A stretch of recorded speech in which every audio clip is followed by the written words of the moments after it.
दिनांक 20 डिसेंबर 2016च्या काहे दिया परदेस कार्यक्रमात गौरी स्वयंपाक बनवत असताना अचानक तिला पाल दिसते आणि जोराने किंचाळत ती बाहेर येते।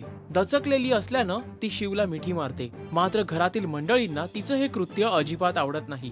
आजी तिला बजावते। या कुटुंबात बायकोनं नवऱ्याचं नाव घेण्याची पद्धत नाहीये, मात्र गौरीला याविषयी काहीच माहित नसल्यामुळे ती गोंधळून जाते।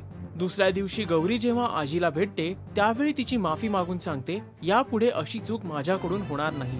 आजी तिला समजावते, नवऱ्याचं नाव घेतल्यानं त्याचं आयुष्य घटतं। विश्राम आजीला सांगतात सध्या सरलाचं स्वयंपाक करण्यात अजिबात लक्ष नाहीये। त्यावेळी आजी तिचा समाचार घेणार असल्याचं सांगते।